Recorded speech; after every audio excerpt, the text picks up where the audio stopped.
যথেষ্ট চ্যালেঞ্জিং, কারণ আজকে যারা 15 বছর ধরে দায়িত্ব নিয়েছিল আর বলেছিল মোড়ে মোড়ে উন্নয়ন দাঁড়িয়ে, আজকে কতটা কি উন্নয়ন সেটা তো দেখতেই পাচ্ছি। করুণাময়ী বাস স্ট্যান্ডের সামনে থেকে আমি এলাম, বেশ অনেকটাই জল জমেছে, কিন্তু তাদের ভরসায় আমরা নেই। যারা ছেড়ে চলে গেছে তারা সেই ইন্টেনশন নিয়েই গেছে যাতে নতুন সরকার বিব্রত হয়, অসুবিধায় পড়ে। কারণ কাউন্সিলররা তো সব থেকে যে যারা ও তার ওয়ার্ডকে নিয়ে কাজ করবে, স্পেশালি এইরকম একটা সময়। কিন্তু আমি কমিশনারকে জানিয়েছি ইমিডিয়েটলি মোটর লাগানো হচ্ছে, এবং কিছু সমস্যা উনি বললেন ড্রেনেজের আছে পূর্ণময়ী বাস স্ট্যান্ডের মধ্যে। সেই দিকে আমাদের সম্মানিত মুখ্যমন্ত্রীকে করে জানিয়েছি ড্রেনেজটাকে ক্লিয়ার করার জন্য, কারণ আমাদের জলটাকে নামানো অসুবিধা।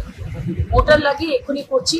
আর যেখানে যেখানে জল জমেছে আমাদের রেডলাইন নাম্বারে জানান, আমরা ইমিডিয়েটলি লোক পাঠিয়ে মোটর লাগিয়ে জল নামিয়ে দেবো। আপনাদের কোনো অসুবিধা আমরা হতে দেবো না।